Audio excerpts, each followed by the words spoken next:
Steve and Jill here. Hello. Welcome to the Land Academy Show, entertaining land investment talk. I'm Steve and Jack Butella. And I'm Jill DeWitt, broadcasting from sunny Southern California. Today, Jill and I talk with member Steve Manus, who shares his Land Academy success stories.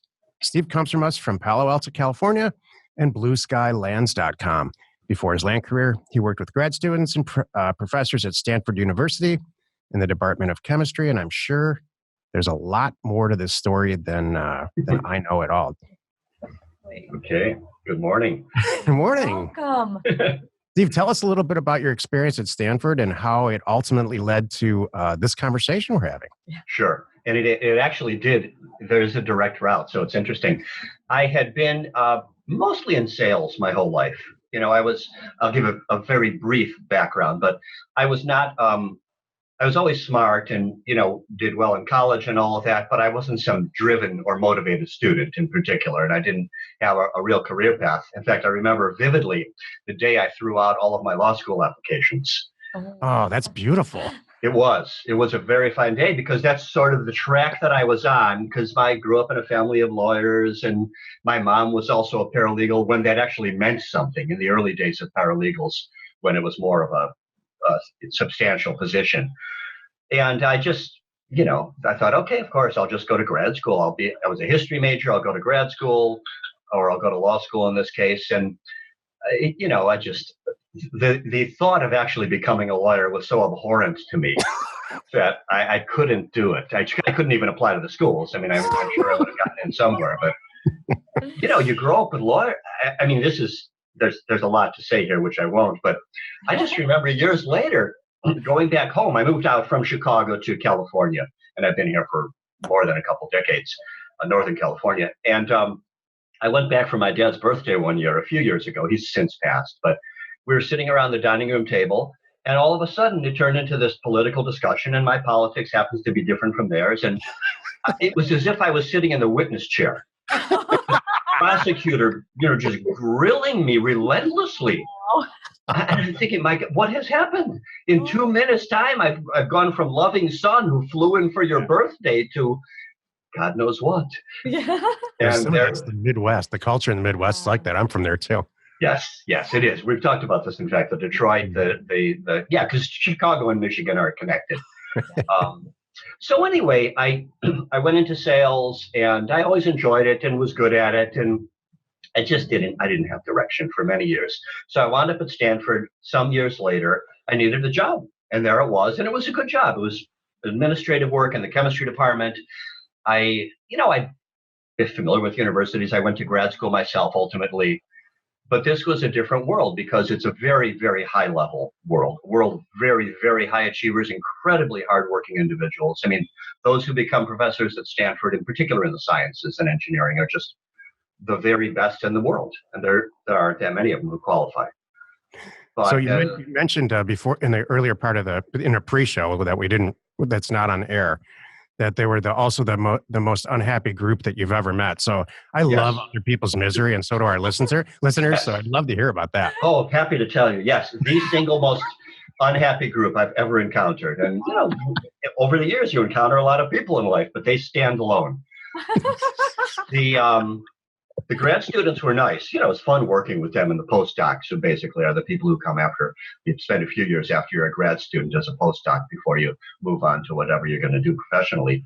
And but the professors themselves are in a little world of colleagues who exist around the planet in all of these departments, and they travel to one another's campuses. They give talks. This is what they do. Their activities revolve around giving those talks, supporting their grad students in the research, and writing grant proposals day in and day out. And most of their time is spent writing grant proposals. Wow. Because everything revolves around that. And they competing ultimately in competition for awards. So I had that, and that's a huge part of it. I had one professor in particular, this guy was so good. And every year the Nobel Prizes are awarded. And I was privy to his correspondence just because of the nature of my work.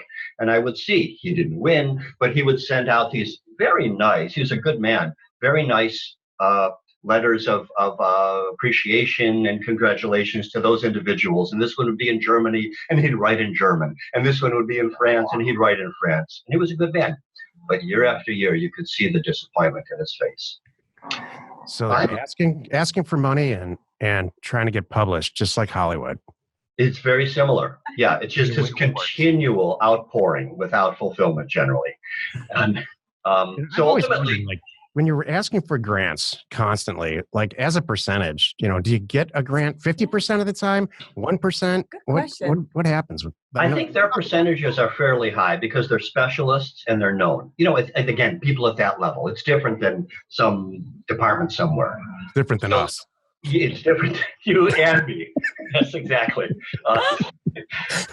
So yeah, I mean, I'm sure their percentages are good, but nonetheless, they need a ton of money because they support all their grad students. They pay. If you're getting a PhD, you don't pay anything. You are completely paid for by that professor and therefore beholden to them for 5 years, day and night. I didn't know that. Amazing. Yeah. So ultimately, this professor himself did win a Nobel Prize. This was years later. I happened to see it in the newspaper locally a couple of years back. And I ran into him at Stanford. I was having lunch there one day, not long ago, and I was asking him about it.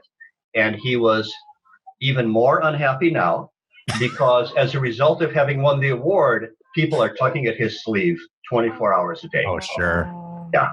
He went from a 4-star restaurant owner to a 5-star, and it wrecked his life. Oh. It wrecked his life. Same phenomenon, or similar enough. Yeah. So there we are. This is life in a nutshell, and thank goodness we're not in that world. Yeah. So as the hippie black sheep son of the family, how did you get into the land business? Well, and I suppose I am, because I'm the only one who moved away from Chicago. I just like you, Jack. You know how it is. Everybody else remains in the Midwest. I'm right there with you, pal. Yeah, exactly. And then they don't come out here, so you wind up flying in periodically. I left Stanford knowing that I wanted to be in real estate. I'd had an inkling, and I'd had an interest, and but I didn't know anything. So I was able to leave and be supported financially for a time, but I didn't know anything, and I leapt off a cliff. And this was 2006. It was a little bit before the downturn, and I knew just enough to get myself in real trouble, serious things that I mean, I look back and I like, how in the world would you make such a level of commitment financially without knowing anything? But I did. But the interesting part was I learned a lot in the process. I mean, I learned, first of all, I realized pretty quickly I had to keep us above water, my wife and myself, just the two of us. And I did what I needed to do. And I learned very quickly, okay, this is what you do. You adapt, you figure it out, you move forward, and you keep persevering. You just have your eye on some type of prize. It's a good phrase, actually, eye on the prize. But even if might be a little nebulous in the distance, it's very important to move in a direction. And it took me a number of years until I finally landed on the land business. Right. But having had a couple bouts of success along the way in other arenas of real estate, I knew I could do it. Whatever it meant, I knew I could make money. And I learned a lot also in terms, for me, a core strength is dealing with people. I'm not a particularly adept person technically, but I do have a facility apparently to get people to trust me. And it's a sincere thing. It's not just this, people do it and they pull the wool over other people's eyes, but I'm very sincere with people. So in land, once I started, and I actually learned the business first time around from someone who became a friend of mine. It was just one of these happenstance things. And our fathers had passed around the same time.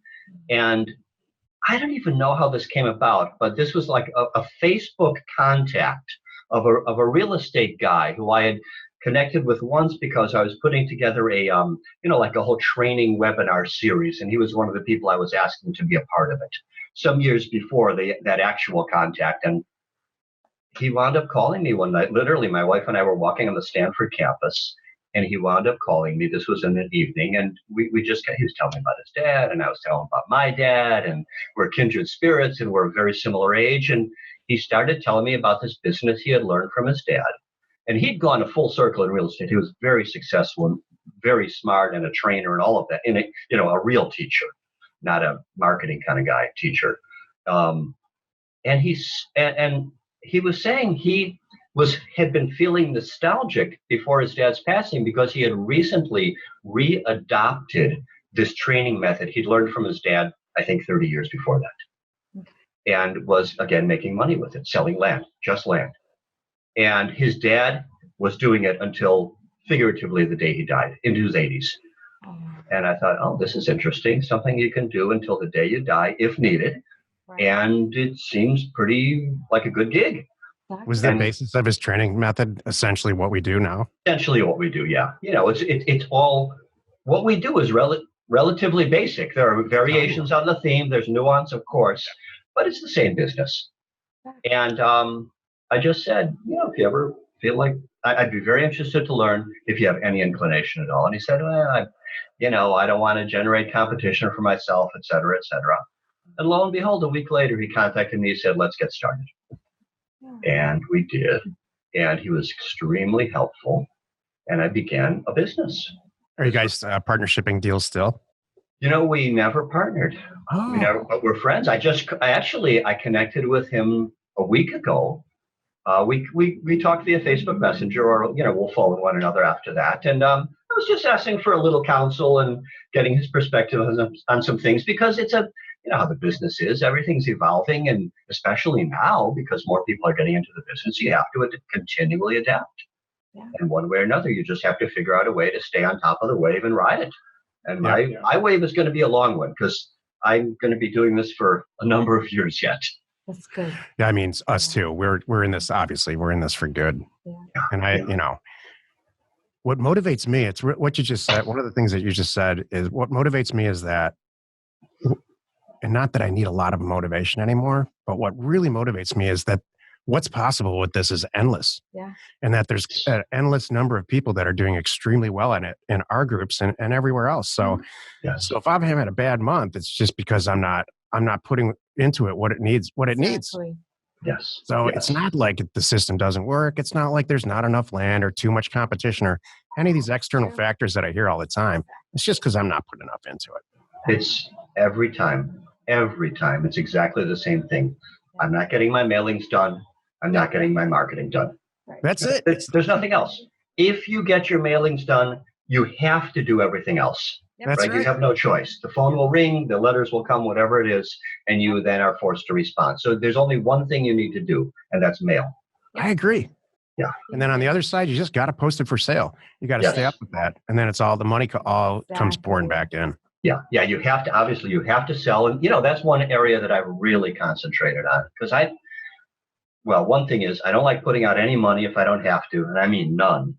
And I don't want to get stuck with any property, period. I've never been stuck with one. I don't think I ever will, the way I do it. And I like to have them sold before I market them, basically. That's my real working plan now. Tell us how you do it, Steve. How do you do it? Okay, so I have two levels of my business, and I run a very simple business. I mean, I know you talk to a lot of people, and I marvel at the level of sophistication of some people. Seriously, it's a wonder to behold, and I'm very impressed by what people are able and willing to do. And for all of us, it's about putting out a lot of energy. In my case, I run a simple operation because I want a balanced life. The way my wife and I lead a very simple life. I do other things. I do teaching. I like to be able to do that, and of course, aside from the financial part, just the freedom of time. I make my own schedule and I love it. So very simply, right now, I began experimenting a little while ago because I knew I had to get out of where I was. It was too confining, my level of business. So I began experimenting probably last summer at this point. And I put out a lot of irons into the fire, and some have, borne fruit, which is what we want. And then, of course, I have that many more now because I want to continue to do so. So very simply, I do it at two levels. I started out with mobile home lots. I have my little corners of Texas, and Texas has a lot of little corners, right? Yeah. It's a good place. People have their favorites. Some people have Arizona, Colorado, et cetera. But what I do, you can do in Tennessee, you can do it in North Carolina, Florida. It doesn't make any difference. So I never gave up on that area of the business.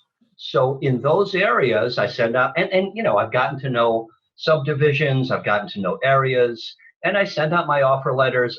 But I know exactly what I can sell them for, and I know exactly what I can buy them for. It's the competence piece, Jill, that we've been talking about. Exactly. Yeah, the confidence to pull a trigger. Yep. Essential. Back. Exactly. It was that, there's that funny period in the beginning where you don't know what you're doing. I was fortunate in that I had somebody to guide me through the beginning part of that, but even so, that always ends. You're on your own. Although, of course, you provide a wonderful environment that gives people the opportunity to connect. But regardless, at a certain point, it's you and your computer. Yeah. And, so you buy a mobile home lot, and what happens? all right. So in my case with the mobile home lots, I take them in. Now I don't pay people. I've never, maybe once, I don't pay anybody before I get a deed. People sign their deeds over to me and send them to me. Okay. And I record them, and I have a property to sell. And I let them know as soon as everything's okay, I'll send them money. And I turn around and I post it on Craigslist, because that's where I've sold every parcel of that type. Wow. And every parcel. And my buyers tell me about the land. I'm in California. These parcels are in Texas. They go and they take a look. They tell me what it looks like. Rows washed out, slope, all these things that we know about, this, that, and the other. And then I get a sense, is it going to be a normal family that's just looking for a homestead? There's a lot of that, in these outside of these cities. They're stuck in some mobile home park with their kids. They want to give them a better life. And, they're so grateful to find a piece of land for a few $1,000s. They can move their family out.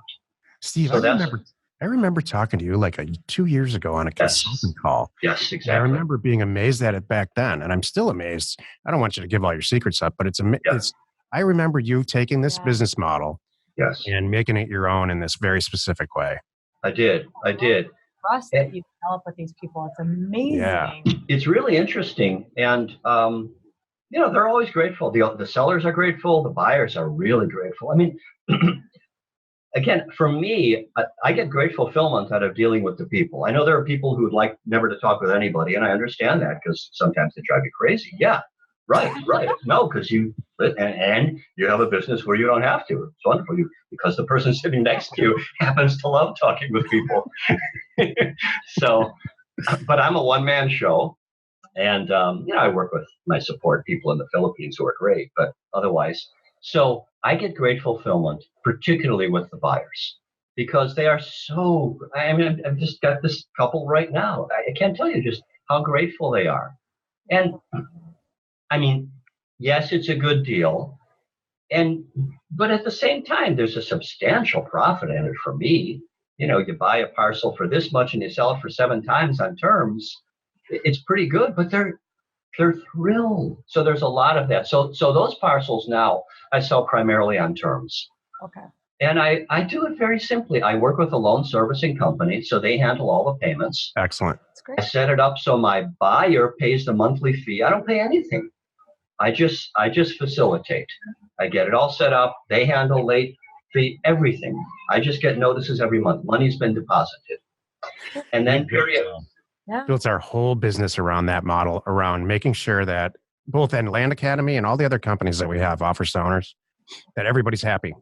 Yeah. And you want to make sure that the end user, the person that's writing the check, is incredibly happy. Yep. Not just us, not just the people in the middle, but all of it, including our employees. So Yes. I think that's a West Coast thing. You're back from the Midwest. I don't think that attitude, that we're all in this together attitude, happens so much back there. I didn't really notice it growing up. Let's put it that way. No, I think you're right. But there is a Midwest friendliness that you can bring to the West Coast. Yeah. It's very helpful. It's different. And work ethic. Absolutely. Yeah. It's a tad different out here, isn't it? No, I remember when I first came out, I couldn't believe it. I just who are these people? Me too. And then I became one, and so I understood who they are. I'm still not totally acclimated. He doesn't have Birkenstocks on or anything like that. No, I believe it. When I get to a crosswalk, I still have to look, left and right before I just barrel through. Unlike the natives here, just believe Yes. that believe that all the traffic in the whole world should stop because they're walking down the street. Oh, I know. A lot of people lament now the way things are in colleges and college kids and all that.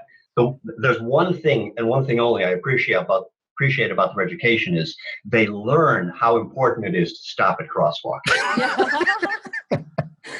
It's drilled in from age 5 apparently. So that in preschool in the Midwest, but not out here. God, who knows? Who knows what's going on? I don't even want to know anymore. I'll tell you. Funny. Yeah. So can you share? I'm sure. Oh, Joe, I was go going ahead. to ask about when you with your wife. Does she get it? Does she want Oh, to be yeah. part of this? No, she does not want to be a part of it. She definitely gets it. So she works a job. We're very different in that respect. Okay. And I'm very grateful for it because it's there are a number of nice things about this. One is that because of the success in my business, she was able to cut back on her hours a year or so ago. So she went to part-time, which is great. So much more relaxed. And so it's all good. But she could never live like this, not knowing how much money is coming in at the end of the week. I understand that. Yeah, I'm not like that, but I understand most people are like that. Most people are. Yeah. And for myself, I just had it with these jobs and just could never do it anymore. Me too. Even in my real estate career, I had to. Yeah. Yeah, right. I mean, if you really think about it, it's just such a different life, and you're beholden in a way that either suits you or does not. Yeah. There's so much stuff between you and I that we've never actually had a conversation about. Yeah, this is one of them. It is like, I've never asked you, like, do you want a real job or any, we've all just said, we all assumed with each other that we just never want to do that again, ever. I know. Yeah. And I grew up with a family, which was, my dad was a pilot, so it was a union thing. So there was definitely a paycheck. Everybody knew what was happening, kind of thing. And, and for me, I just couldn't stand the time clock life, and I lived that for many years. Decades. It drove me nuts, and it's very true. We all know it, Steve. You know it, that we all work more hours now, but I'm doing it for me. I'm getting the benefit of it. I'm doing it by choice, and I love it. And I'm fearless. I'm sure you are too. Oh, yeah. I'm not afraid about what's going to happen next Friday. I know we're going to figure it out. I have all the tools and resources to figure it out. Yes. Even if it all goes sideways, there's going to be something in here that we can work with. Oh, yeah. I mean, look, we have systems that we know work, and we've got enough experience. And occasionally I have to remind myself of this. So if I have some problem property that hasn't yet sold, but every one of them has sold, and there's a very simple formula. If it's not selling, lower the price. Yep. And it works every time. Every single time. Yep. So Steve, you've got this mobile home thing going, and it's great. Do you ever consider doing other types of properties, ranch land, houses, wholesaling houses, or anything like that? Yeah, so I do have another level of business that I've introduced. So I have that platform, and it's less. It was Central. Well, it was my exclusive business for quite a while, then Central, and now of less importance. But it's nice because I can bring in those monthly payments. But the heart of my business now is working with what you could technically call infill lots, but I just call buildable lots. Oh, great. Yeah, so 2.0 came out when? Was it September or something like that? Yeah.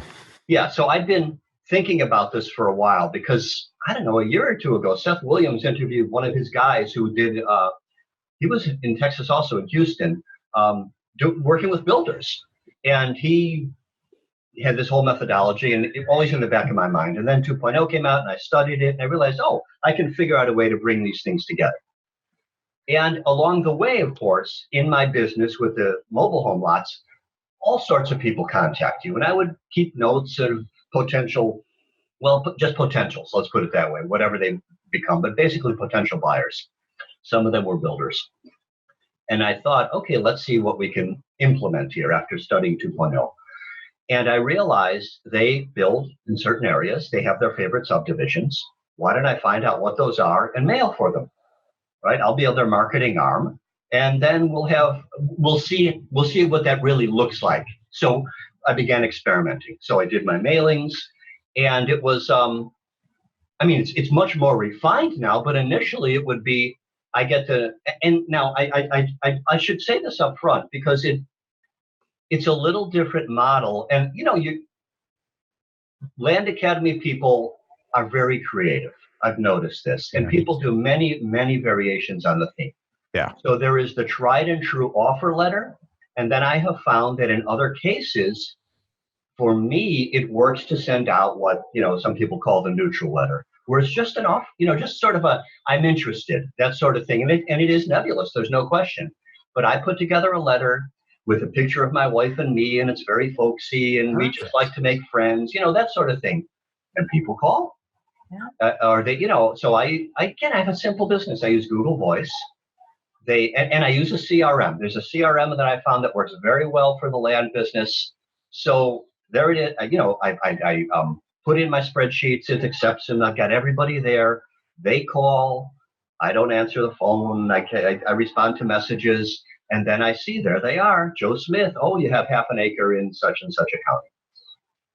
I'm sure that really plays well to your sales background, because once you get them on the phone, you can probably folksy get them to, to sell their property or whatever.